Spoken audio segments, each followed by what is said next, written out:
Olá, seja muito bem-vindo a este vídeo. Quando você ouve falar da Páscoa, qual a primeira coisa que lhe vem à cabeça? A mídia sempre tem nos bombardeado com propagandas de ovos de Páscoa e coelhos. Eu sempre achei isso meio esquisito, porque coelhos não botam ovo. Que história é essa? Acredita-se que o costume de associar um coelho à Páscoa tenha surgido no século XVI, na região da atual Alemanha, porque o coelho se reproduz rapidamente e tem o significado de fertilidade e vida nova. Então significaria um recomeço da vida, uma mudança na vida das pessoas. E os imigrantes alemães teriam levado essa tradição quando migraram para os Estados Unidos, especialmente para o estado da Pensilvânia, por volta do século XVIII. Mas deve ter sido mais popularizada no século XIX, durante a Guerra Civil Americana. Outra versão relaciona o coelho da Páscoa com uma deusa da mitologia germânica chamada Ostara ou Eostre. Essa era assim chamada deusa da fertilidade e pode ter a ver com o nome da Páscoa, Easter em inglês e Ostern em alemão. Também coelho da Páscoa em alemão é Osterhase, bem parecido com Ostara. Segundo essa versão, Ostara transforma um pássaro em coelho para divertir algumas crianças. Mas esse pássaro não ficou feliz na forma de coelho e queria voltar a ser pássaro. Ostara então o teria transformado novamente na forma original de um pássaro. E como agradecimento, ele teria deixado alguns ovos coloridos para esta deusa, que os deu para as crianças. Com relação a essa prática de pintar ou decorar os ovos, os persas comemoravam o equinócio da primavera fazendo isso, e a data era próxima à da Páscoa. Também os eslavos, da atual Ucrânia, tinham essa cultura, que continua até hoje. E o ovo também significa renascimento na cultura chinesa. Assim, diversos elementos de muitas culturas foram mesclados e trazidos pela chamada Igreja para dar origem a essa tradição que persiste até hoje. O culto a Ostara era feito durante a primavera, na época da Páscoa, e os cristãos da igreja foram aos poucos associando o coelho e a busca aos ovos decorados à sua Páscoa, adaptando tradições pagãs. Em outros feriados, como o Natal, também ocorreu o mesmo. Aliás, já fiz um vídeo sobre o Natal contando sobre suas reais origens, caso queira ver. Mas aqui neste caso, o coelho seria o simbolismo para o renascimento da vida. Mas e qual seria o real significado da Páscoa segundo a Bíblia? Para os judeus, a Páscoa significa a libertação dada por Deus no momento da 10ª praga realizada no Egito, quando foram escravos dos egípcios por volta de 400 anos. No 10º dia, desde que seria considerado o primeiro mês do ano, cada família deveria separar um cordeiro ou cabrito, caso tenha menos posses. O animal escolhido será macho de 1 ano, sem defeito, e pode ser cordeiro ou cabrito. Guardem-no até o 14º dia do mês, quando toda a comunidade de Israel irá sacrificá-lo ao pôr do sol. Passem então um pouco do sangue nas laterais e nas vigas superiores das portas das casas nas quais vocês comerão o animal. Naquela mesma noite, passarei pelo Egito e matarei todos os primogênitos, tanto dos homens como dos animais, e executarei juízo sobre todos os deuses do Egito. Eu sou o Senhor. O sangue será um sinal para indicar as casas em que vocês estiverem. Quando eu vir o sangue, passarei adiante. A praga da destruição não os atingirá quando eu ferir o Egito. Então, a família tinha que receber e tomar conta de um carneirinho de 1 ano de idade por 4 dias, e depois sacrificá-lo de tarde. Por fim, tinham que passar o sangue nos umbrais da casa e comer o cordeiro no jantar. Naquela noite, o Espírito de Deus passaria por todas as casas, e ao ver o sangue nos umbrais, não entraria na casa, e preservaria da morte os primogênitos que estivessem lá dentro. Ou seja, a morte passaria por aquela casa, a pularia. E é interessante que em inglês a Páscoa chama-se Passover, que possui mesmo esse significado de passar por cima, de pular.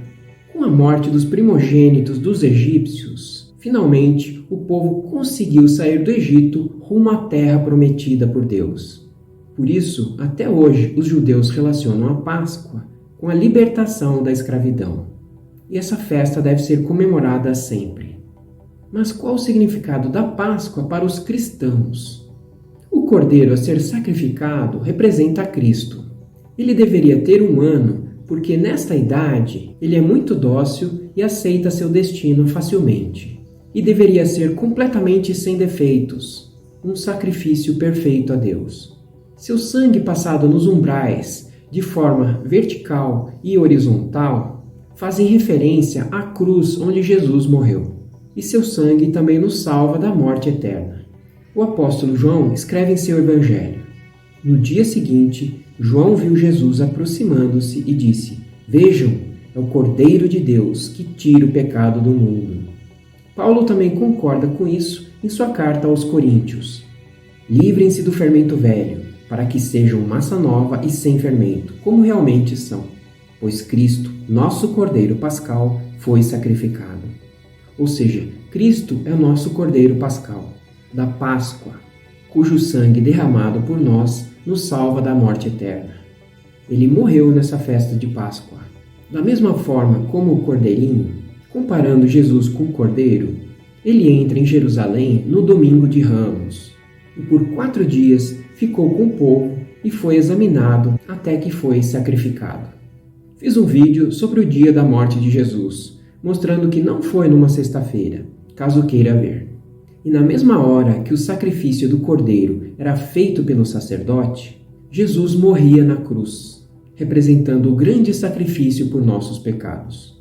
Mas ressuscitou no domingo de Páscoa, 3 dias depois de sua morte, conforme conta Lucas com detalhes.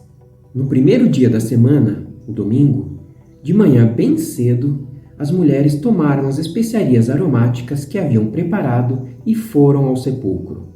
Encontraram removida a pedra do sepulcro, mas quando entraram, não encontraram o corpo do Senhor Jesus. Ficaram perplexas, sem saber o que fazer. De repente, 2 homens com roupas que brilhavam como a luz do sol colocaram-se ao lado delas. Amedrontadas, as mulheres baixaram o rosto para o chão, e os homens lhes disseram: por que vocês estão procurando entre os mortos aquele que vive? Ele não está aqui, ressuscitou. Lembrem-se do que ele lhes disse quando ainda estava com vocês na Galiléia. É necessário que o Filho do Homem seja entregue nas mãos de homens pecadores, seja crucificado e ressuscite no 3º dia. Então, este período de Páscoa pode representar a morte de Jesus, como sacrifício pelos nossos pecados para nos salvar. Mas mais importante, sua ressurreição. Se ele não tivesse ressuscitado, não haveria o cristianismo. A ressurreição é a base da fé cristã, conforme Paulo escreve, tratando detalhadamente da lógica da ressurreição. Ora, se está sendo pregado que Cristo ressuscitou dentre os mortos, como alguns de vocês estão dizendo que não existe ressurreição dos mortos? Se não há ressurreição dos mortos, então nem mesmo Cristo ressuscitou. E se Cristo não ressuscitou, é inútil a nossa pregação, como também é inútil a fé que vocês têm. Mais que isso, seremos considerados falsas testemunhas de Deus, pois contra ele testemunhamos que ressuscitou a Cristo dentre os mortos. Mas se de fato os mortos não ressuscitam, ele também não ressuscitou a Cristo. Pois, se os mortos não ressuscitam, nem mesmo Cristo ressuscitou. E se Cristo não ressuscitou, inútil é a fé que vocês têm e ainda estão em seus pecados. Neste caso, também os que dormiram ou morreram em Cristo estão perdidos. Se é somente para essa vida que temos esperança em Cristo, dentre todos os homens somos os mais dignos de compaixão. Mas de fato, Cristo ressuscitou dentre os mortos, sendo as primícias dentre aqueles que dormiram, ou seja, o primeiro que ressuscitou dentre os que morreram. E Paulo ainda completa escrevendo sobre as razões de ter ressuscitado. Por essa razão, Cristo morreu e voltou a viver, para ser Senhor de vivos e de mortos. Ele é a cabeça do corpo, que é a Igreja, é o princípio e o primogênito dentre os mortos, para que em tudo tenha a supremacia. Concluindo, a Páscoa para o mundo pode representar um momento cheio de simbolismos para a renovação da vida. Para os judeus, representa a lembrança de libertação do cativeiro, de salvação da opressão egípcia. Mas para os cristãos é muito mais do que isso. Deveria ser considerado o principal feriado do ano, porque na verdade é a data mais importante para o cristianismo. Representa a ressurreição de Cristo, a base da fé cristã, a vitória de Jesus sobre a morte, provando que existe vida eterna. E quem se valer do sangue de Jesus não experimentará a morte eterna, representada pela separação de Deus. Por isso, esse período de Páscoa é também chamado de Paixão de Cristo, porque ele veio ao mundo, se encarnando como um homem mortal e se sacrificou por toda a humanidade por amor, mesmo sem nenhum pecado ou culpa, para nos salvar e para que possamos estar eternamente com Ele. Lembre-se sempre disso, e não somente neste domingo. Esse é o meu pedido hoje a você. Tenha uma boa Páscoa e até o próximo vídeo.